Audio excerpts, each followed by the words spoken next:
आप सबका भी बहुत स्वागत है।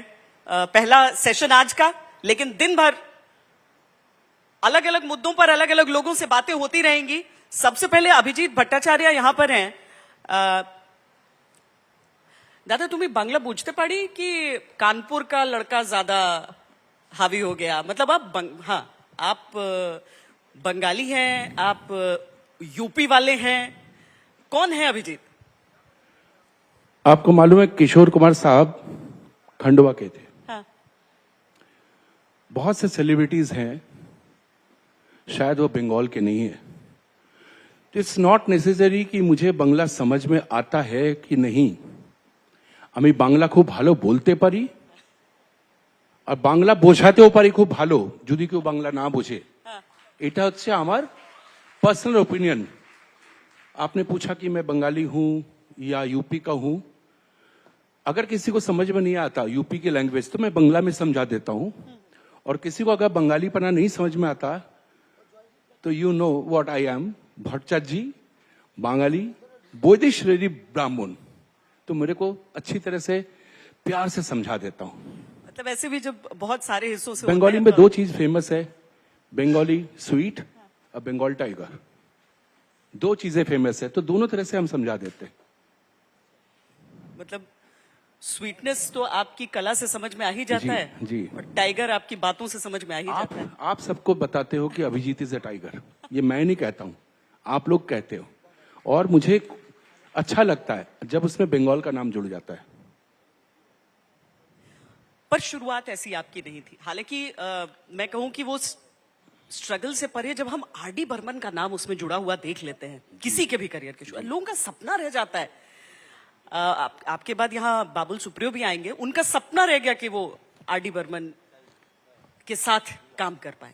नहीं। और अभिजीत, जो कि अपने संघर्ष के समय में भी अगर एक व्यक्ति को याद कर सकते हैं तो उनको। जी, आर.डी. बर्मन के साथ सपना देखना जी, ये हिम्मत की बात है, और पॉसिबल में नहीं है, ना था कभी। आमी एकमात्र सिंगर। अब आप बोलेंगे मैं अपनी तारीफ कर रहा हूं।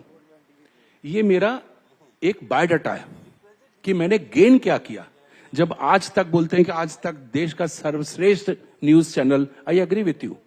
जब मैं बोलता हूं, मैं उस समय आर.डी. बर्मन शायद लाइफ में पहली बार किसी को ब्रेक देने वाले थे, तो I am the only one जिसको उन्होंने ब्रेक दिया। आज तक पहली बार उन्होंने नए सिंगर्स में, जैसे अमित कुमार को बहुत प्रमोट किया, लेकिन ब्रेक नहीं दिया किसी सिंगर को। तो अगर कोई सिंगर सोचे मैंने आर.डी. बर्मन के साथ काम नहीं किया तो ठीक है, आर.डी. बर्मन के साथ काम करना बहुत, मतलब उसके लिए एक मुकाम में आपको पहुंचना पड़ेगा।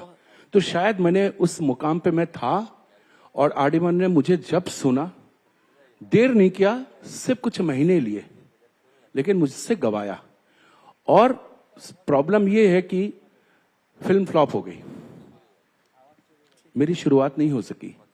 जब मुझे ब्रेक मिला तो ब्रेक भी लगा, दोनों ब्रेक एक साथ हुए, ब्रेक और ब्रेकअप।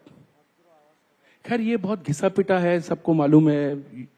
लोग गूगल कर लेंगे तो सब ये मालूम पड़ता रहता है। लेकिन कुछ कुछ बातें ऐसी चीजें हैं कि आर.डी. बर्मन को मैंने उस समय उनके साथ बैठा हूं जब उनके साथ कोई नहीं बैठा था, कोई नहीं बैठा था। बिलीव मी, मेरे बहुत सी चीजें हैं जो लोग अब रिकॉल करते हैं थ्रू मी, कि मेरा एक्सपीरियंस क्या है। मैं आर.डी. बर्मन के चौखट में जाता था तो मुंह के ऊपर दरवाजा बंद होता था। उसके बाद ऐसे समय गया था जब आर.डी. बर्मन का चौखट खुला हुआ था, कोई रोकने वाला नहीं था, ना कोई वेलकम करने वाला था। और जब मैं उनके साथ बैठता था तो वो शायद एक अंदर से, उनके अंदर पता नहीं क्या था कि वो मिलना नहीं चाहते थे। ऐसा देख लेते थे कि मैं आया हूं तो अंदर कमरे में चले जाते थे। मैं और मेरे को उन्होंने उस समय, मेरा 2 गाने बहुत हिट हो गए थे, उसी समय की बात है। एक तो ओले ओले, और उसके पहले मेरा ये खिलाड़ी, वादारा सनमन बागी। तो पंचमदा मेरे को बोलते थे, तुम तो हमेशा मेरे पास काम मांगने आते थे, आज क्यों आयो? मैंने कहा पंचमदा मैं आपके चरणों को देखने आया हूं, मैं आपकी तरफ देखूंगा तक नहीं, मुझे सिर्फ आपके चरणों में देखने दीजिए और मैं उनके चरणों पे ही, क्योंकि मेरी इतनी हिम्मत नहीं थी कि उनके साथ ऐसे करके जैसे आपके साथ बात कर रहा हूं, उनके साथ मैं सिर्फ ऐसे ही बात करता था। तो मैंने वो समय भी देखा है जब उनके जो नजदीक से नजदीक लोग 2 फ्लैट छोड़ के रहते थे, सबसे दूरी पे वही लोग रहते थे। जो 2 फ्लैट छोड़ के रहता है, उतने नजदीक लोग सबसे दूर रहते थे। तो आर डी बर्मन के बारे में अगर बात करेंगे तो बहुत बड़ा एपिसोड बन सकता है, बहुत बड़े एपिसोड बन सकते हैं। अभिजीत हमेशा से ही इमोशनल थे। ऑब्वियसली बंगाली हूं। नहीं, बंगाली होने का एक और बात हो जाती है कि बच्चों को जब बच्चे बड़े हो रहे होते हैं तो आप चाहते हैं कि वो कला से परिपूर्ण रहे, लेकिन शिक्षा से भी उतना ही। तो अभिजीत का भी नेचुरली जो बचपन रहा होगा वो इसी तरीके से बीता होगा, लेकिन ये जो करियर चॉइस रहा आपका जी, पढ़ने में अच्छा, एक टिपिकल एक ऐसा परिवार जहां पर शिक्षा अच्छी रही हो सबकी, लेकिन उसमें से निकलकर एक सिंगर बनना भी एक तरह की बगावत रही। जी, पढ़ने में अच्छा कितना था पता नहीं, लेकिन मैं बहुत ब्रिलियंट हूं, था भी नहीं हूं। There is a difference. बहुत से लोग पढ़ाकू होते, बहुत पढ़ते हैं, और बहुत से लोग नहीं पढ़ते, लेकिन and I was the first person ever हमारे भट्टाचार्य खानदान में जिसको फर्स्ट क्लास मिला था। वाह। हाई स्कूल में। अच्छा। एंड श्वेता जी, मैं आपको बताऊं, इससे बड़ा डिफिकल्ट आज मैं बंगाल में बता रहा हूं कि यूपी बोर्ड में फर्स्ट क्लास लाना is the toughest thing. UP and Bihar नहीं, और उस टाइम और ज्यादा। अब तो मुझे लगता है थोड़ी थोड़ी मार्किंग भी धीरे धीरे, अब तो 100% भी लोग स्कोर कर, हालांकि यूपी बिहार बोर्ड्स में नहीं। यूपी बिहार में मैथमेटिक्स और प्योर साइंस लेके वाह। उस पे आपको फर्स्ट क्लास लाना, क्योंकि सब नंबर तो वहीं पे चला जाता है। हाँ। और बीइंग इन यूपी, आपको यूपी में सबसे ज्यादा हिंदी में मार्क्स सबसे टफ होता है। आप यूपी के हैं?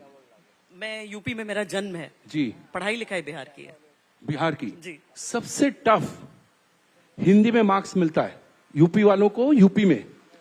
और दूसरे स्टेट में जिनको हिंदी बोलना तक नहीं आता, वो लोग 90 मार्क्स लेके जाते हैं 100 में। मैं सोच में रहता हूं ये इंग्लिश में हिंदी बोलते हैं शायद। तो आपने बोला परिवार में ये था कि हम लोग बीइंग अ बंगाली, हम लोग हमेशा एक नौकरी ढूंढते हैं, लेकिन शिक्षा इस चीज की दी जाती है कि इट इज नॉट नेसेसरी कि इट्स एजुकेशन। शिक्षा मतलब संस्कार, वो बहुत मायने रखता है। पहले का संस्कार में ये था बंगाली में, माँ बाबा गुरुजन, ये बहुत मतलब एक ये था, टैग लाइन था, माँ बाबा। और मैं रामकृष्ण मिशन का छात्र हूं, बीइंग इन यूपी कानपुर, वहां पे भी मैंने रामकृष्ण मिशन में इतना सीखा है उस स्कूल से कि मैं पूरा खंडन भवने पूरी आरती में गाता था वहां पे। चंचल चर्चित जितना रामकृष्ण मिशन की जितनी आरतियां होती वो गाता था वहां पे। सरस्वती पूजा, वहां पे सेवा करना, मेरे बड़े भाई सामने बैठे हैं, वो भी हम लोग साथ में एक साथ पूरा हम लोग यही करते थे। तो शिक्षा और संस्कार अपब्रिंगिंग में बहुत फर्क है, लेकिन अब बहुत फर्क हो गया।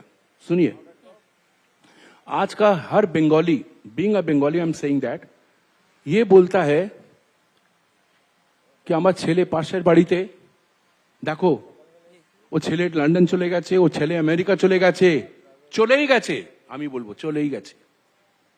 हमारे जितने इतने बंगाली दोस्त लोग हैं जिनका सपना होता कि मेरे बच्चे अब्रॉड में जाके पढ़े, फिर वो अब्रॉड में सेटल हो जाते हैं। फिर क्या करते हैं, फ्यू डॉलर्स कन्वर्ट करते हैं इंडियन रुपीज में। कितना इंडियन रुपीज में 50,000, वो लोग सोचते हैं कि 50,000 बहुत बड़ी चीज है, लेकिन ये नहीं देखते कि 50,000 इज हार्डली $50 और $500 जो वो एक दिन के लिए अपने हाउस कीपिंग वाले को दे देते हैं। तो मैं स्पेशली बंगाली लोगों को बोलना चाहूंगा, ये जो सपना है कि बच्चों को अब्रॉड में भेजो, तो इसका मतलब तुम बच्चों को भेज रहे हो, अपने बच्चों को तुम अलग कर रहे हो। पढ़ाना, इंडियन एजुकेशन सिस्टम आज भी जो है संस्कार के साथ है, ये लोग इंडिया में पढ़ के आईआईटी करके वर्ल्ड के बिगेस्ट कंपनी के सीईओ बनते हैं। तो आज आप प्लीज इसको प्रमोट कीजिए कि be Indian, study in India और मेक द इंडिया, वो ही होना चाहिए। यहीं पे पढ़ के, यहीं पे सब कुछ करके, विवेकानंद ने यहां से पढ़ाई किया, शिक्षा कहां पे दिया जाके शिकागो में सबको। ब्रदर्स एंड सिस्टर कौन बोलता है? तो ये चीज होनी चाहिए कि मैं आपके से कहना चाहूंगा कि इस तरह शिक्षा संस्थानों को आप बढ़ावा दीजिए। और एक चीज है, मैं फायर करने वाला हूं कुछ कॉन्वेंट स्कूल सो कॉल्ड जहां पे फाइन करते हैं कि अगर वो हिंदी बोलते हैं या बंगला में बात करते हैं, पेरेंट्स को बुलाया जाता है। आपका बच्चा इंग्लिश में बात नहीं करता। देश के जितने बड़े बड़े विद्वान, सबसे बड़े लोग हुए, बड़े बड़े सबसे बड़ा साइंटिस्ट, सबसे बड़े नेता, सबसे बड़े पॉलिटिशियंस, इसीलिए पॉलिटिशियन है क्योंकि वो ठीक से इंग्लिश नहीं बोल पाते।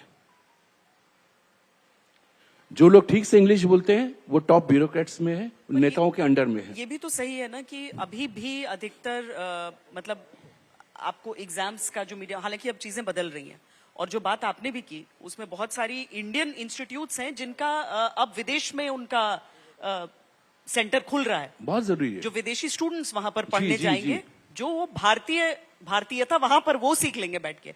लेकिन आज भी अंग्रेजी की आवश्यकता इतनी होती बहुत है। जरूरी है। लेकिन इसका मतलब नहीं जब आपको फिल्म का अवार्ड मिल रहा है, आपको बेस्ट फिल्म का, तो आप इंग्लिश में थैंक यू बोल रहे हो, इंग्लिश में सबको बोल रहे हो। गाने तो हिंदी में ही चले हैं ना, डायलॉग तो हिंदी है। आप क्या सोच के आप इंग्लिश में भाषण देते हो? सबसे पहले ऊपर देखते हो, फिर भूल जाते हो किसको बोलना है, ऊपर वाले को। तो be thanks to the language, be like South Indian, be like Bengali. जब आपको बंगाली अवार्ड मिल रहा है, बंगाली कुछ आपको अचीवमेंट मिल रहा है, तो आप बंगाली में बात करते हो। मैंने तो बहुत कम सुना कि कोई इंग्लिश में बात करता है जब उनको कोई अचीवमेंट मिलता है। अच्छी बात है। पर अभिजीत, ये तो दो चीजें हो गई ना कि एक तो देखिए आजकल नॉर्थ साउथ डिवाइड की भी बड़ी कोशिश हो रही है। मतलब हम अपने क्षेत्र में हैं, हम अपनी भाषा ही बोलेंगे, हम हिंदी नहीं बोलेंगे। क्यों नहीं पूरा भारत एक साथ हर भाषा के सम्मान के साथ। और देखिए जब दूसरे क्षेत्र की फिल्में, जिसे हिंदी बेल्ट कहा जाता है, वहां पर सुपर हिट होती हैं, इसका मतलब है कि जो आम जनता है, आम जनमानस है, उसके लिए भाषाओं की दीवार नहीं है। नहीं, कहीं ना कहीं एक रेस्ट्रिक्शंस करना पड़ेगा, कहीं ना कहीं करना पड़ेगा। अगर तुम क्षेत्र में तो फिर क्षेत्र में ही रहो, मत करो। आपको हर जगह का बेनिफिट चाहिए, लेकिन आप अपने क्षेत्र में अपने क्षेत्र को दिखाते हो कि हमारा रीजन ये है, हमारा रीजन ये है। मेरी मम्मी को तो मैं समझाते समझाते थक गया, आज वो हमारे साथ नहीं है। वो हमेशा कहती थी हम बंगाली है। मैं बोला हम हिंदू हैं, दुर्गा हिंदू है, काली हिंदू है, रामकृष्ण परमहंस विवेकानंद हिंदू हैं, तुम मानने को तैयार नहीं, तो बोला हम बंगाली हैं। ये डिफरेंस कब समझ में आएगा?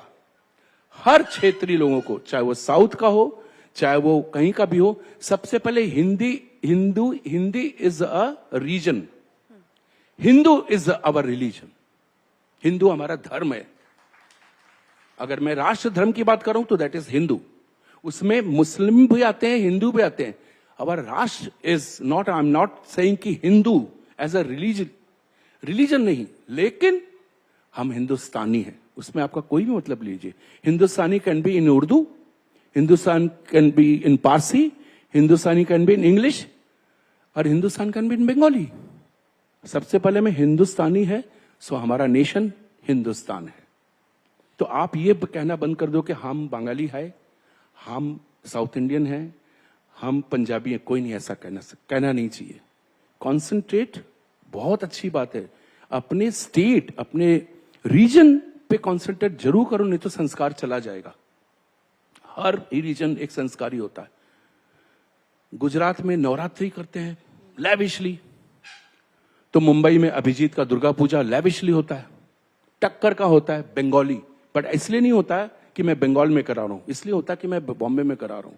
तो इस तरह का रिलीजन और जो रीजन, इसका एक सामंजस्य होना चाहिए, बहुत अच्छा कोऑर्डिनेशन होना चाहिए। हिंदी को थोपने का जब इल्जाम लगाया जाता है कि हिंदी थोपो मत हमारे ऊपर, मैं ये आपको ज्यादा एक चीज बताऊं, political है? हार्श लगेगा, जी, इंग्लिश समझना बंद कर दो। पूरे देश में, जैसे आप यूरोप में जाते हो, जर्मन में जाते हो, चाइना में जाते हो, जापान में, nobody even if they know English they will refuse, they don't understand English. आप इंग्लिश को भूल जाओ, समझना बंद कर दो। सब कुछ मजबूरी में हिंदी बोलेगा। आज का हमारा बंगाली, इतने लोग इतना अच्छा हिंदी बोलते हैं, यू वोंट बिलीव। एक बंगाली से आप हिंदी में बात कीजिए अभी इस जनरेशन में, may be because of social media, may be the Hindi influence, हर बंगाली दूसरे रीजन से बेटर हिंदी बोलता है। सिर्फ जेंडर चेंज हो जाता। मेरी मम्मी को पूछते थे कि अभिजीत कहां है, बोलता अभिजीत गाना करने गई, अभिजीत गाना करती। हम लोग में होता गान कुर्चे, तो वो पूरा ट्रांसलेट करती थी, गाना गाने नहीं, गान करते, गाना करने गई, अभिजीत नहाती, अभिजीत गाना करती। तो यही चीज है कि बड़ा लंबा ले रहा हूं, लेकिन ऐसा होना चाहिए कि आप इंग्लिश समझना बंद कर दो, बोलो जरूर। समझना बंद कर दो तो सब हिंदी पे बात करेंगे, सब हिंदी में बात करेंगे, पूरा इंडिया में हिंदी बात करेगा। यूएस में जाइए, क्या हिंदी बोलते, अरब में जाइए, अरबी लोग कोशिश करते हैं हिंदी में बात करें। अरे I am proud of it. बहुत अच्छी चीज आपने याद दिलाई मुझे। पूर्वोत्तर में जाकर मैंने देखा कितनी सुंदर क्लिष्ट हिंदी बोलते हैं, मतलब मिक्सचर वाली हिंदी नहीं होती है, जो कि बाकी के हिंदुस्तान, जिसको हिंदी हार्टलैंड कहा जाता है, वहां पर बड़ी मिलावटी हिंदी हो गई है। नहीं, खड़ी बोली अलग होती है, पर वहां पे ठेठ हिंदी अलग। मतलब आपका कहना है कि जो पूरे देश के संपर्क की भाषा हो वो हिंदी हो, और हम अपनी जिस क्षेत्र से आते हैं वहां की भाषा अपनी संस्कृति के रूप में बोलें। जी, आप अभी ऑडियंस बैठी है बंगाली में, सबसे हिंदी बात कीजिए, देखिए क्या बढ़िया जवाब मिलेगा, मजा आ जाएगा। संगीत की ओर हम आते हैं। हाँ, क्यों नहीं जा रहे अभी तक संगीत की ओर? नहीं, संगीत की ओर तो अभिजीत आपको आना होगा। हम तो मतलब मुझे तो आपकी आवाज सुनकर ऐसा हमेशा से लगा, मैं हमेशा की बात कर रही हूं, अभी आपके साथ बैठ के नहीं, कि आपको इंस्ट्रूमेंट्स की आवश्यकता नहीं होती है। आपकी आवाज एक ऐसी आवाज रही। आप कहना क्या चाहते हैं कि यहाँ पे कोई इंस्ट्रूमेंट नहीं है? नहीं, इंस्ट्रूमेंट तो हमारा पीछे रखा है, इंस्ट्रूमेंट तो उधर रखा है। उनको जरूरत पड़ेगी, मुझे नहीं पड़ेगी। आपकी आवाज एक ऐसी आवाज आई, बहुत सालों से हमेशा सबके लिए कहा गया कि किसी की झलक सुनाई दी। अभिजीत जब आए तो आपको हमेशा फ्रेश कहा गया। फ्रेश कहने का ये मतलब होता था कि किसी और के जैसी नहीं है। इसका ये भी मतलब होता था कि अभिजीत एक ऐसे शख्स आए थे जिन्हें किसी के जैसा होने की जरूरत ही नहीं थी। जब आए थे उस समय किसी के जैसा होने की जरूरत ही महसूस नहीं हुई, और इसीलिए वो एक आवाज की खनक ऐसी कि बाकी सारे उपकरण एक तरफ म्यूजिकल और एक तरफ आपकी आवाज। ये मेरा जेन्युइन कॉम्प्लीमेंट है आपके लिए, ये मेरा सवाल नहीं है आपके लिए। ये जवाब भी आपका, आप ही के सवाल का जवाब आपने दिया है। सबसे बड़ी बात तो ये है जी। ये सही बात है कि अब तो आपने इतना बोल दिया मेरे बारे में, तो मुझे भी काफी समझ में आया कि क्या क्या होता है। हाँ, देखिए, टॉपिक कहीं, ट्रैक कहीं और जा रहा है। अगर मैं जा रहा तो मैं ऐसा भी बोल देता हूं, अगर ये माइक नहीं हो इधर मेरे सामने, आपके सामने नहीं हो, अब मैं बात करूंगा कोई सुन नहीं पाएगा।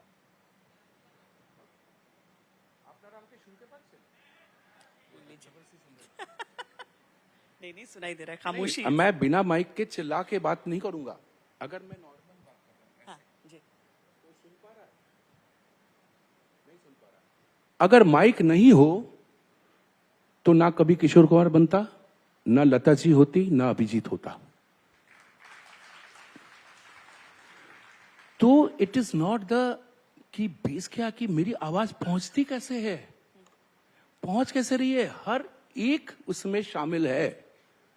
पहले के कितने बड़े बड़े संगीतकार लोग हुए तो उसमें माइक नहीं होता था।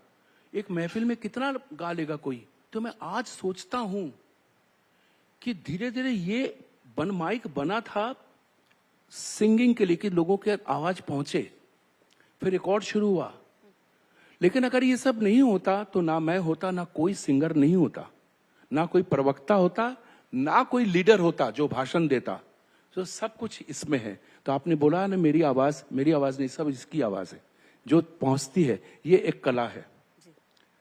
अगर मैं बोलूं बिना माइक के जो मैं गा रहा हूं, मैं कोई ऐसा गीत गाऊं, सुनिए टेक्निकली, कि आरज़ू जगाऊं अगर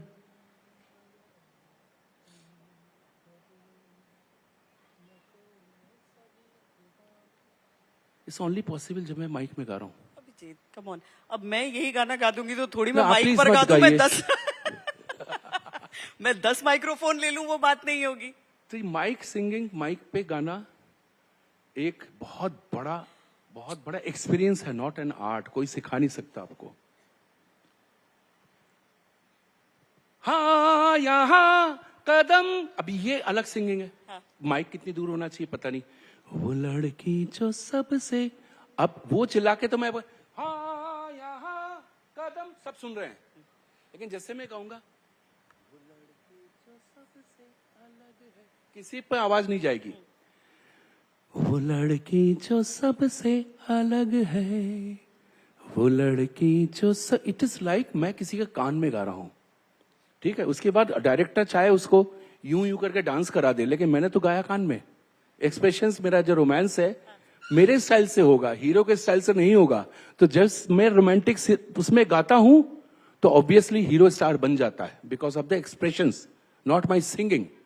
because that you need, any big star need acting in singing. ओ मेरा, ये सीधा गाना है। मेरा दिल ना तोड़ो, अगर आप बोल दीजिए कि इस गाने में सुनील शेट्टी है तो मैं वो एक्सप्रेशंस नहीं दूंगा। अगर बोल दीजिए कि इस गाने में सलमान है, इस गाने में अक्षय कुमार है, तो मैं वो एक्सप्रेशंस नहीं दूंगा। जैसे ही बोला कि गोविंदा है,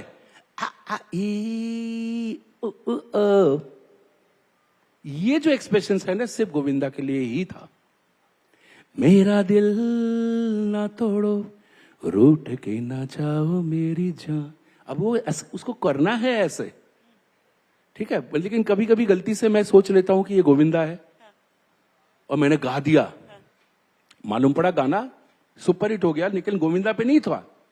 ये सोच के गाया था कि first time David Dhawan picture बना रहे, मतलब डेविड धवन ने ज्यादातर फिल्में बनाई गोविंदा के साथ, super hit, only super hits with Govinda only mostly.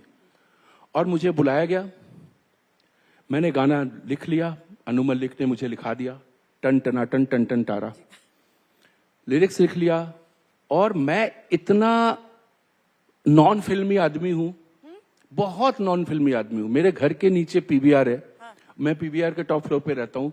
सब जितनी फिल्मों के सब शोज होते हैं, स्पेशल स्क्रीनिंग, सब नीचे होता है। सारे कैमरे वाले आप लोग वहीं खड़े रहते हो, मैं नीचे नहीं उतरता हूं। So I am a very non film. तो मुझे मालूम ही नहीं कि मैं गा किसके लिए, मैंने तो जस्ट टेकन फॉर ग्रांटेड कि गोविंदा का होगा। कौन सा गाना? आंख लड़ा के तूने मारा, घायल हो गया दिल बेचारा, टन टना टन टन टन टा। मैंने पूरा गोविंदा सोच के गाया।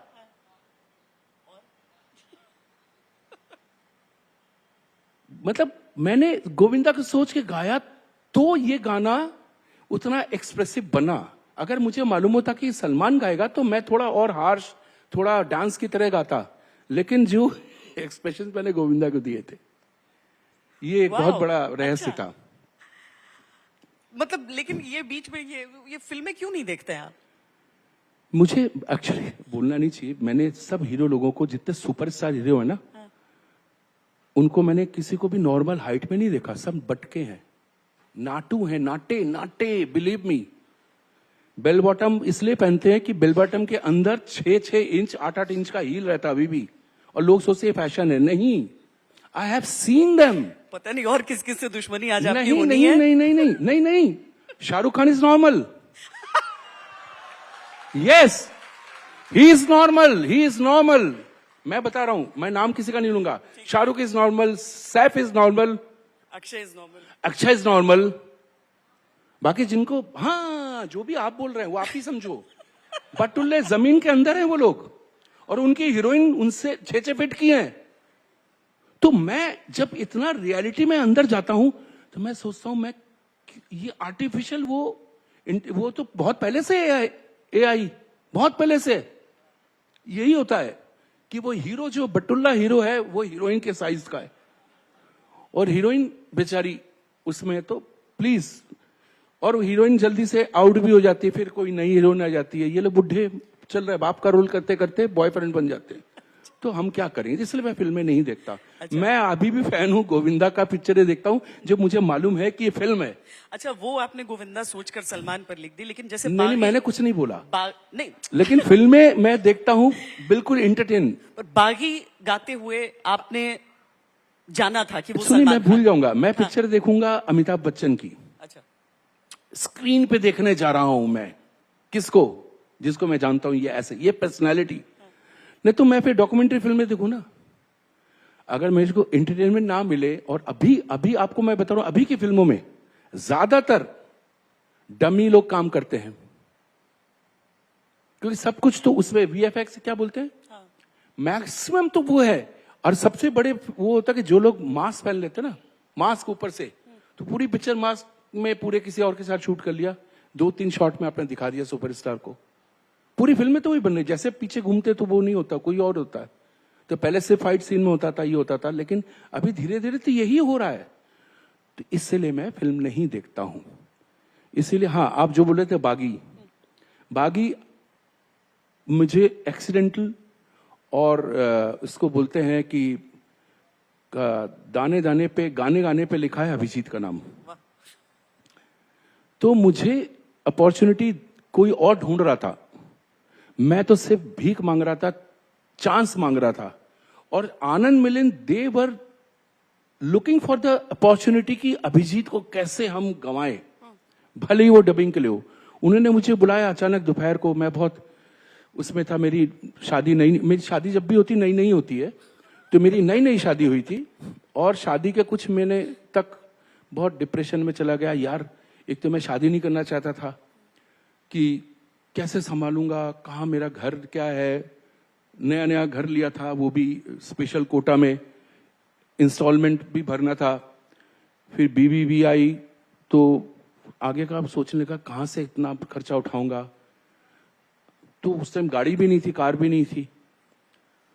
तो अचानक होता है, जब बोलते हैं ना कि पांव पड़ते हैं ना, तो ये बिल्कुल फैक्ट है। लक्ष्मी का पांव, देखिए, ये सिर्फ हमारे सनातन, या अभी अब मैं सनातन बोलूंगा तो आप लोग बोलेंगे देखो मैं आप रिलीजियस बातें कर रहा हूं, लेकिन ये मेरा बिलीव है, जो मेरा धर्म है उस पर I am proud of my धर्म, चाहे वो कोई भी धर्म हो।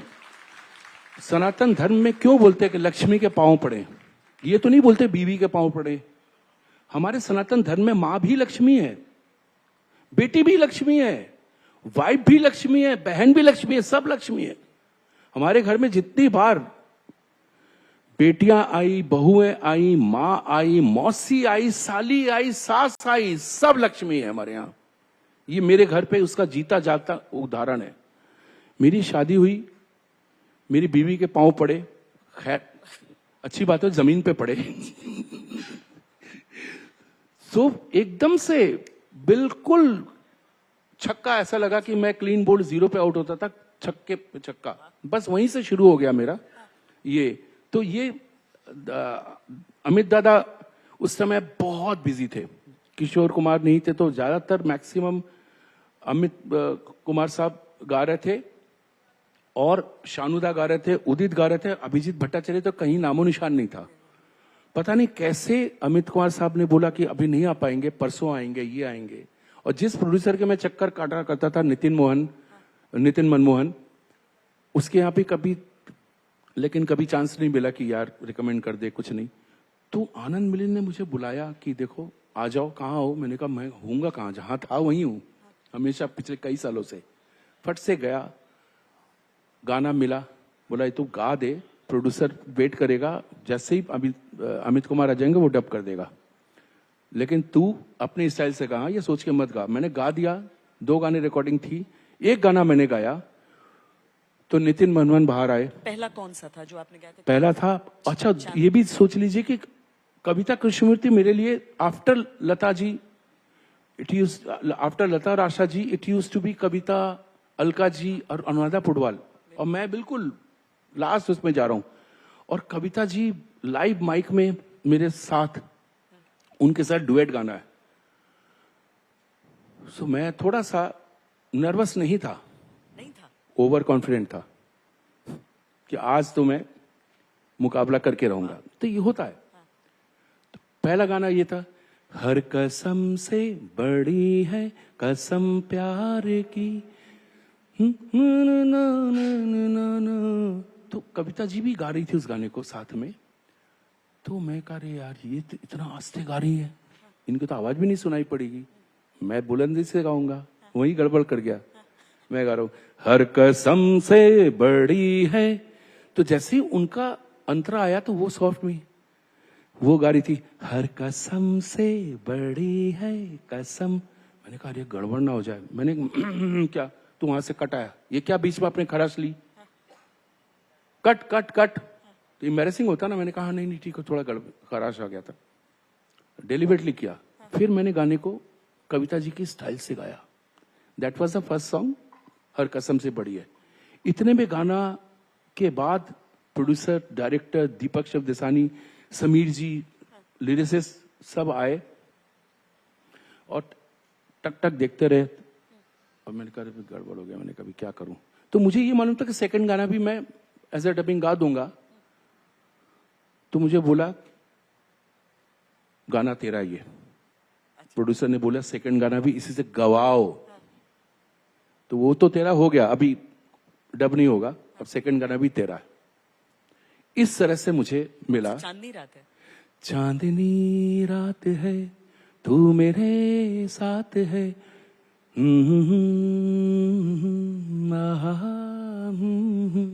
अच्छा जो मैंने अभी किया ना टेक्निकल, जो लोग गाना गाते हैं या जो लोग सपना देख रहे हैं उनके लिए आज के दिन गाना बहुत इजी है, रिकॉर्ड करना बहुत इजी है। गाना बहुत कठिन है, रिकॉर्ड करना बहुत इजी है। जैसे आज के सिंगर्स लोगों को अगर कहा जाए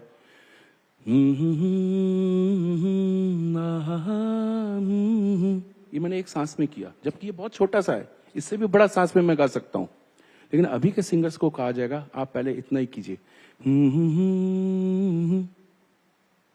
फिर बोलेगा आप सेकंड गाइए, हा हा हा। तो वो जो 10 साल से तपस्या कर रहा है उसको अगर ये कहिए कि ये करेंगे, हमारे टाइम में ये फैसिलिटीज था ही नहीं, था ही नहीं।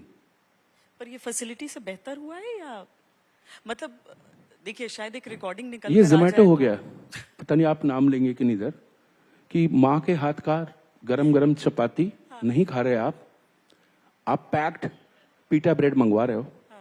कॉम्प्रोमाइज करो पीटा ब्रेड के साथ अपनी मांसो कषा मांसो खाচ্ছেন, লুচি তো পাওয়া যাবে না, तो पीटा ब्रेड मंगा लो, कषा मांसो হয়েছে কিন্তু पीटा ब्रेड से काम चला लो, ठीक है ना। तो वही हो गया कि नहीं है कुछ, अच्छा पड़ा हुआ है, चिकन पड़ा है, ठीक है, और क्या है, चावल है, घुमा के दे दो, बिरयानी बोल के दे दो। बहुत से लोग खा भी लेते क्योंकि उन्होंने रियल बिरयानी कभी कलकत्ते का खाया ही नहीं है कि बिरयानी क्या होती है, लेकिन हर जगह की बिरयानी अलग अलग होती है। तो सिंगर्स को, जो सिंगर ये करके आता कि माइक में मैं 1 टेक गाऊंगा, 1 टेक होता ही नहीं है, मल्टी टेक, इतना गाओ फिर इतना गाओ फिर इतना गाओ फिर इतना गाओ, सामने वाला कभी सेटिस्फाई नहीं होगा, वो बोले कि मैं तो और कर सकता हूं। मैंने लता जी के साथ, मैंने अलका जी के साथ, मैंने कविता कृष्णमूर्ति, आशा जी, सबके साथ गाने के लिए 1 टेक गाना। अच्छा कविता जी के बारे में आपने कहा कि मतलब ठीक है स्टेचर बहुत बड़ा था उनका उस समय भी, जब आप साथ भी है। नहीं उस समय कंपैरिजन में कह रही हूँ मैं, उनकी तो लगता है जैसे मिश्री कान में घुली हुई आ रही है, बहुत ही सुंदर आवाज। पर जब लता जी के साथ गाना पड़ा उस समय भी क्या ओवर कॉन्फिडेंट ही थे अभिजीत आप? नहीं, एक्चुअली लता जी के साथ मुझे मौका बहुत कम मिला साथ में गाने का, साथ में उनके साथ मैंने स्टेज जी शोज किए हैं, लेकिन रिकॉर्डिंग में तब तक, जब तक लता जी के साथ मेरा नंबर आया, तब तक ये था कि लता जी का साथ गाना मतलब बरसों वेट करना पड़ता था कि उनका डेट कब मिलेगा। तो वो पॉसिबल सिर्फ था डबिंग में ही। तो लता जी के रहते मैंने गाया है, जब वो भी रिकॉर्डिंग में थी, लेकिन उनका खत्म हुआ फिर मैंने किया। देखिए, जिस फिल्म में मेरा ओले ओले था, उसी फिल्म में एक था, लगी लगी है ये दिल की लगी, ना समझो इसे दिल लगी। ये दिल लगी का टाइटल गाना था। लता जी के बाद फिर मैंने अपना पोर्शन गाया, उदित ने अपना गाया, ये था इतना। लेकिन साथ में एक साथ नहीं हुआ। हाँ, आशा जी के साथ हुआ है, लेकिन लता जी के रहते मैंने गाया है, लेकिन एक साथ माइक में एक साथ नहीं गाया। बहुत सारा एक लंबा दौर चला जहां पर एक सिंगर एक ही एक्टर की आवाज रहा, पर अभिजीत हर उस एक्टर की आवाज रहे जो रूल करता रहा उस समय फिल्म इंडस्ट्री को। ये एक प्रोफेशनल जेलसी आती थी लोगों को कि इसको हटा दें, कोई और आवाज उसमें शामिल हो, क्योंकि सलमान खान, शाहरुख खान, इनफैक्ट जो इस क्वेश्चन को सैफ आप कंटिन्यू करना फिर से, अगर मैं भूल जाऊं तो। जी इसका सब आपका क्वेश्चन जो था, कितना समझ पाया हूं। आपने जो बोला मल्टी स्टार के लिए मैंने जब जब गाया, वेदर स्टार्टेड, जिसका भी सक्सेस हुआ फर्स्ट टाइम, जो जब तक कोई स्टार म्यूजिकल सक्सेस नहीं होता तब तक वो रॉक स्टार नहीं बनता है। सही बात। टेक अक्षय कुमार, खिलाड़ी, तब से वो खिलाड़ी बन गया, वादा रहा सनम। सैफ अली खान, ओले ओले। उसके बाद सुनील शेट्टी के सारे गाने, he is not a musical hero और रॉक स्टार, लेकिन उसके उसमें ऐतिहासिक गाने, हिस्टोरिकल सॉन्ग्स हैं उसके उसमें, किटी में। तो आपका जवाब मैं देता हूँ, सारे स्टार लोगों के लिए मैं गा रहा हूं। एक ही गाना आया था मेरा, बहुत लोगों ने सोचा कि किसको गवाएं। उस दिन मैं बैठा था, शो कर रहा था इंडियन आइडल का, तो विशाल ने कहा कि गाना था कि ये वाला जो ओम शांति ओम में, उसमें सब स्टार लोग आ रहे हैं, आवाज एक ही चाहिए। शाहरुख इज ऑल्सो सिंगिंग, तो जितेंद्र भी आ रहे हैं, तो उसमें जो डमी देवानंद भी आ रहे हैं, तो सुनील दत्त भी आ रहे हैं, और कितने स्टार उसमें आए, धूमता ना धुमता ना ना ना धूम। तो उसमें जो मैं जब गा रहा हूं, तो एक के बाद एक ऋतिक, मुझे मालूम नहीं, मैं फिल्म में बहुत कम, मैंने वो फिल्म अभी तक देखी नहीं है, उसमें सारे स्टार लोग आए, लेकिन आवाज मेरी ली गई। तो ये ऐसा हुआ कि कैसे हो गया पता नहीं। तो उसका सबसे बड़ा आंसर ये है कि जब अगर एक ही गाना आपको हर स्टार के लिप में दिखाना है, तो आप टाइप्ड नहीं हो सकते कि आपका ऐसा ही वॉइस है। मेरा वैसा वॉइस है ही नहीं जो इमीडिएटली हिट करे। मेरा वॉइस हर जगह लग जाता है। मैं आलू हूं, चिकन नहीं हूं। चिकन भी बनाना पड़ेगा तो आपको आलू की जरूरत पड़ेगी। नहीं, आप पूरी की पूरी फिल्में नहीं देखते हैं, वो गाना तो देखते होंगे जो आपने। नहीं, इतना झूठ भी नहीं बोलूंगा। नहीं, इतना ज्यादा ओवर ऑनेस्ट नहीं बनूंगा। वो गाना देखा मैंने, गाना तो अभी भी वही गाना सबसे ज्यादा चलता है। कहीं पे भी, किसी भी रियलिटी शो, डांस शो, तो सबसे पहले वही चलता है। ऐसा नहीं है, गाना देखता हूँ बिल्कुल, लेकिन पिक्चर अगर मैंने देखी होगी तो वो फैसिलिटीज है घर पे, फॉरवर्ड करके थोड़ा देख लो, वैसा देखा मैंने। अब जो सवाल हमारा रह गया, उसी पर मैं वापस आती हूँ कि वो क्या बस एक इतना छोटा प्रोफेशनल इंटरव्यू जेलसी। करेंगे। नहीं, प्रोफेशनल जेलसी अभी तो बात हो रही है। प्रोफेशनल जेलसी की जो बात मैंने पूछी हाँ, कि जब हाँ। अभिजीत वो आवाज रहते हैं उस देखिए, सुपरस्टार। ये बहुत जरूरी है। इसको आप जेलसी कह लीजिए। अगर मैं अवार्ड में बैठा हूं, नॉमिनेशन में आ रहा, मेरा भी, सबका भी हो, किसी का भी हो, चाहे वो शानू का हो, उदित का हो, और अवार्ड मुझे नहीं मिला, तो मैं वो बनावटी और आर्टिफिशियल वो नहीं दिखाऊंगा, अरे चेस करके उसको गले लगा लूंगा। नहीं, मैं नहीं करता। मैं बोलता कांग्रेचुलेशन, इतना ही कहूंगा। वो आर्टिफिशियल होके, ये आजकल चलता है कि किसी की बीवी को किसी ने शादी कर लिया, मालूम पड़ा एक्स हस्बैंड उसकी शादी में गया अपनी बीवी की, उसके क्लोज के साथ शादी कर लिया, तो ये आर्टिफिशियल हो गया, जो आजकल बहुत चल रहा है। उसको कांग्रेचुलेशन करने जा रहे, ये करें, तो मैं ये नहीं कर पाता हूं। और हमारे आर्टिस्ट लोगों के बीच में जो जेलेसी है, जेलेसी नहीं है, दैट प्रतिस्पर्धा हिंदी में, प्रतिस्पर्धा बांग्ला में, और कंपटीशन हेल्दी होना बहुत जरूरी है, नहीं तो आप किसी एग्जाम में पास नहीं हो सकते। पर अगर वो हेल्दी रहता तो क्या आपकी जो मन मुटाव आपका रहा शाहरुख खान से वो होता? नहीं, Shahrukh Khan is not a singer, I am the singer, he is not my voice, I am his voice, he is not my voice. अगर शाहरुख खान की तरह का मैं गाने लगूं तो गाना हिट ही नहीं होगा। मैं कोई ऐसा गीत गाऊं, नहीं कर सकता। मेरा काम है हीरो लोगों को dance on your tune, dance, they should dance on my tune, ये मेरा है। नहीं तो म्यूजिक डायरेक्टर भी गा देगा तो नहीं होगा। और म्यूजिक डायरेक्टर लोग गाते हैं। आज कहीं से कहीं आप इतना अच्छा अच्छा सवाल पूछती हैं कि आंसर इतने सारे हो जाते हैं कि मैं सवाल भूल जाता हूं। सो गाना हर एक को आता। आज के दिन गाना जो है ना, हमारे टाइम में अभी भी बंगाली में हारमोनियम होता है। ये कोई विदेशी तत्वों का हाथ है, आवाज जो आ रही है, ये आप लोगों के चैनल पे काफी सुनाई पड़ता है, विदेशी तत्वों का हाथ है। आमादे बांग्लाते हारमोनियम है सामने, या पियानो होता था, या गिटार होता था। म्यूजिक जब क्रिएट करते हैं या बनाते हैं, अभी क्या होता है बताइए? हारमोनियम से मिलता जुलता ही सामने रखा रहता है, लैपटॉप। लैपटॉप। सो आप किसको वो जरे, एक आदमी आके बोलता कि सर इनको मिलिए, इनके 300 मिलियंस, मैं तो सोच भी नहीं सकता कि 300 कितना होता, मिलियंस क्या होता है। जिस गाने में मेरा शायद 3 मिलियन मेरा व्यू है, उसी गाने को किसी ने मेरा रिमिक्स करके गा रहा है, उसका 300 मिलियन है। तो मैं कितना बुरा हूं, वो कितना अच्छा है।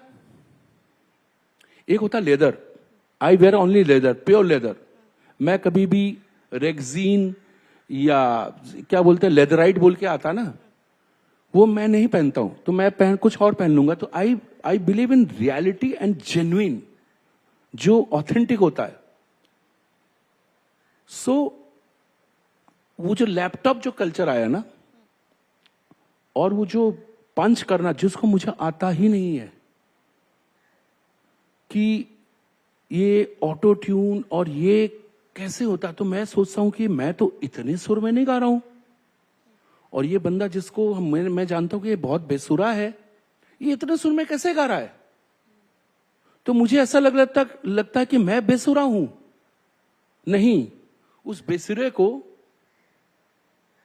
मतलब आप भैंस को गाय तो नहीं बना सकते ना, गाय को आप काला कर सकते हैं, लेकिन भैंस को आप सफेद नहीं कर सकते।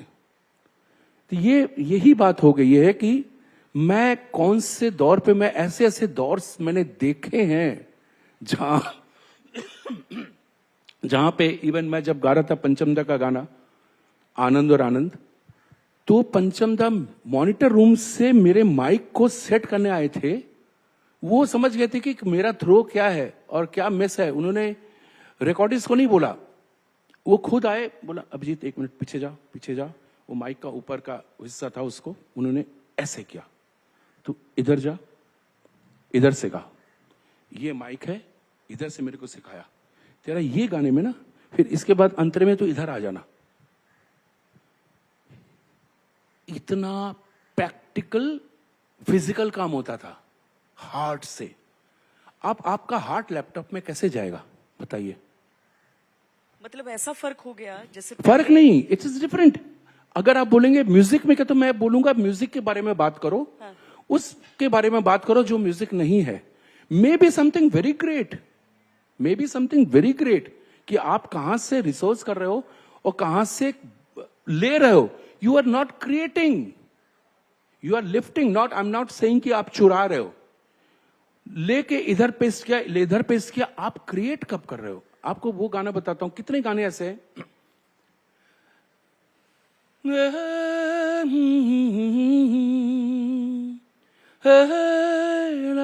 कौन सा गाना मालूम है आपको? हाँ हाँ ठीक है, देखा गाना ऐसे शुरू हो गया. This was not part of the song. लेकिन जब बैठे, जावेद साहब बैठे, अजीज मिर्जा बैठे, आदेश बैठे, तो जब हम गुनगुना रहे थे बोलते ये भी करो, ऐसा करो, ये करो. सो क्रिएशन इज डिफरेंट थिंग. जब सचिन तेंदुलकर इस तरफ से या विराट कोहली इस तरफ से खेल रहे हैं उस टाइम, या अभी विराट कोहली और अपना रोहित शर्मा बैटिंग कर रहे हैं, तो एक दूसरे को संभालते हैं, क्रिएट करते हैं कि देख मैं 1 रन लूंगा तो मैं उधर आ जाऊंगा, तू फॉर्म में तू खेल. हमारे टाइम नहीं बोलूंगा, अभी भी हमारा टाइम कुछ ज्यादा ही चल रहा है. आपको मैं बता दूं, मेरा जो time, my past is always my future. For another many years my past is my future. अभी मैं बता रहा हूं कि अब कल्चर कैसे हो गया कि आप क्रिएट नहीं कर रहे हैं, एक साथ मिलके काम नहीं कर रहे हैं. तो वही बोलते ना, कोहली यहां पे बैठा है और उधर रोहित बोल रहा है कि यार तू फॉर्म में, तू 6 मार, मैं दौड़ के रन ले लूंगा. ये चल रहा है. तो अंडरस्टैंडिंग है, क्रिएटिव है. अब क्रिएटिव नहीं है तो मैं नहीं कुछ कर सकता. तो अभी कुछ और बातें अगर करूंगा तो आप बोलोगे कि अच्छा कुछ क्वेश्चन और पूछिए.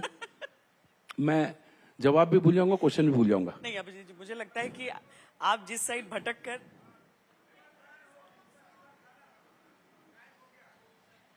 क्या हो गया? वो देख रहे हैं, टाइमर देख रहे हैं, तो वो बोल रहे हैं कि टाइम खत्म हो रहा है, उससे पहले कि उनको कुछ. मैं तो वही चाहता हूं कि टाइम खत्म हो जाए जल्दी. और बाबुल आपको हेलो कर रहे हैं नीचे से. गाना के लिए बाबुलदा आया है. बाबुल आई है इधर. हाँ चलिए, इसके लिए बुलाया? नहीं नहीं, ओके. तो कहने का मतलब है ऐसे तौबा.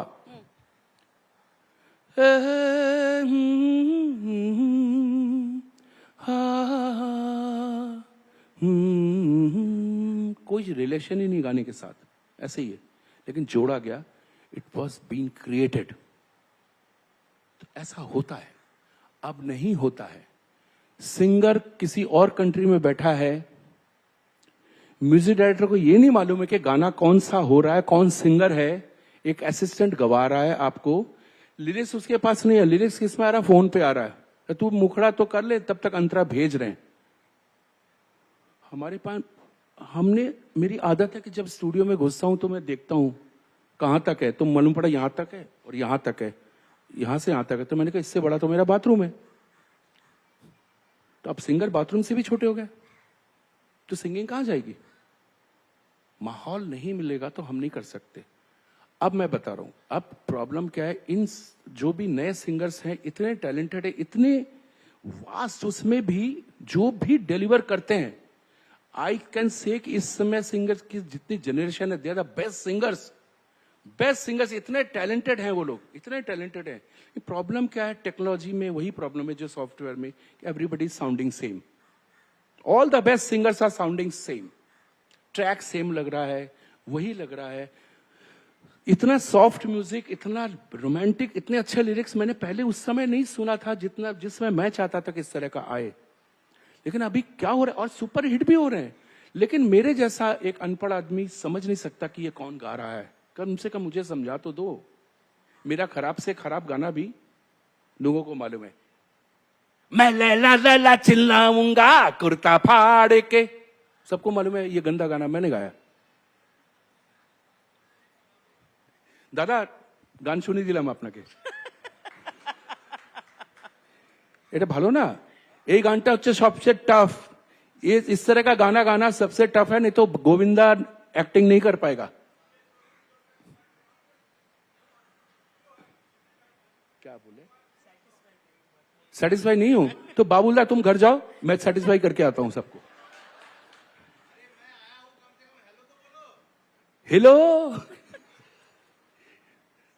हाँ, बहुत हिलते हो, कभी इधर कभी उधर.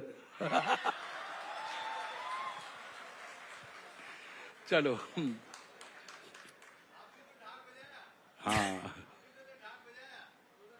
सबको नहीं मालूम. चलो.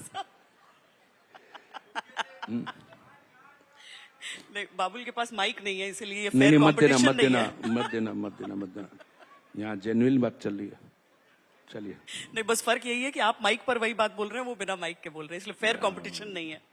तो ये जो जिस बात पे हमने यहाँ पर की अभी, तो यानी ग्रेटनेस हम क्या सिंगर्स में अभी देखेंगे नहीं जब तक तकनीक इस तरीके से कहने के लिए लोगों की मदद के लिए आएगी। मैं आपको एक भी सिंगर अभी जो लोग गा रहे हैं बहुत अच्छा गा रहे हैं, एक भी सिंगर को बोल नहीं सकता कि ये खराब गाता है, एक भी ऐसा सिंगर नहीं है। पहले बहुत हुए थे, जनरली बहुत हुए थे, बेसुरे थे, कंसुरे थे, बहुत से थे, इस दौरान भी हैं, लेकिन काम वही लोग कर रहे हैं जो बहुत अच्छे हैं, लेकिन उनका काम को कैसे करके आप इतना बढ़िया ये बनाते हो, कोई भी खाना बनाते हो, सब मिक्स करके आप फाइनली आप खिचड़ी बनाओगे तो फायदा नहीं है।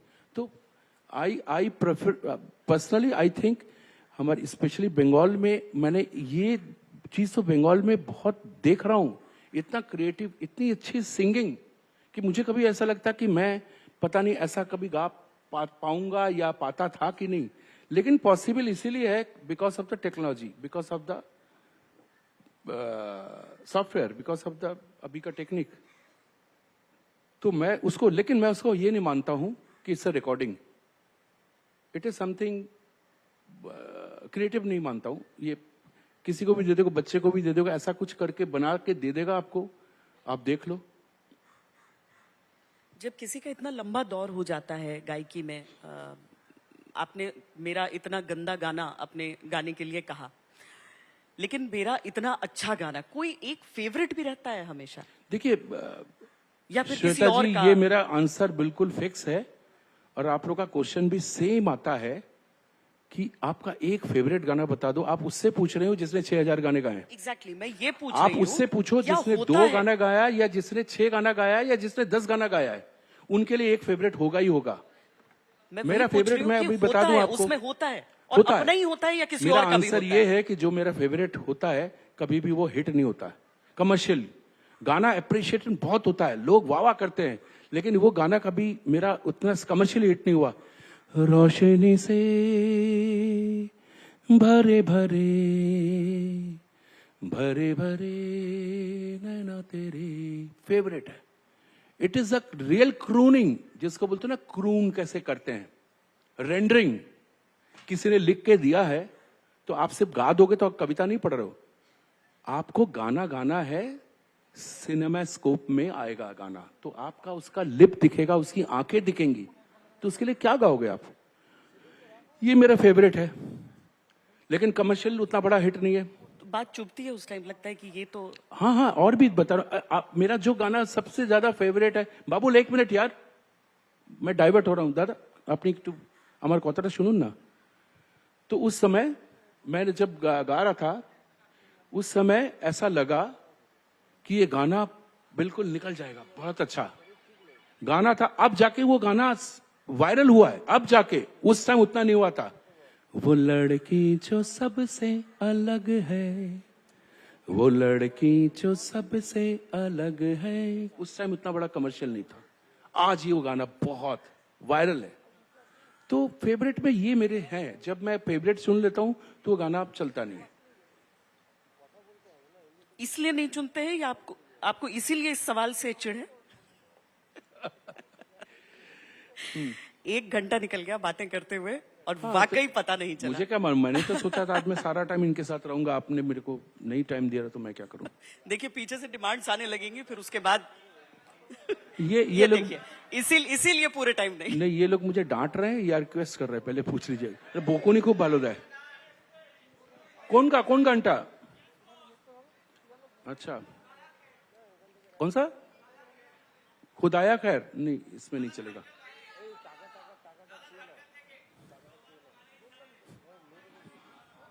अच्छा, आप डिसाइड कीजिए, आप तो मेरी बहुत बड़ी फैन है, जो आपने बताया। मैं तो बागी कहूंगी आपसे, मैं तो उसका थोड़ा सा, आपने आधा लाइन इसमें से गाया बहुत था। से लोग ऐसे जो बागी के टाइम पैदा नहीं हुए थे, मैं नया आई वाज अ बागी न्यू का बॉर्न, remake, तो इट्स बेटर।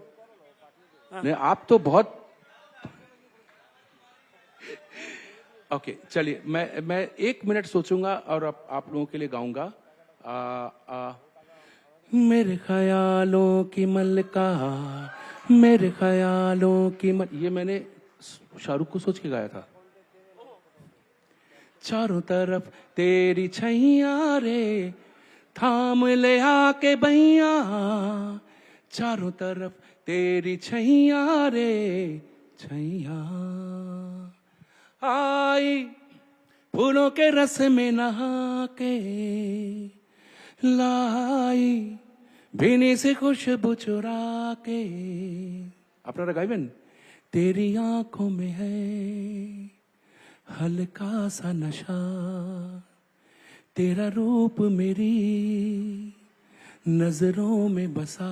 गान तो मेरे ख्यालों की मलका, मेरे ख्यालों की मलका, चारों तरफ तेरी छैया रे, थाम ले आके भैया, मेरे ख्यालों की मलका। देखिए ये गाना सबसे ज्यादा यही चला जो कि मैंने शाहरुख के लिए नहीं गाया, उस फिल्म में शाहरुख था। ऐसा भी होता है। बहुत बहुत धन्यवाद। Thank you very much. Hello Babul, hello. आप मालूम पड़ा नहीं, आप नहीं। Thank you.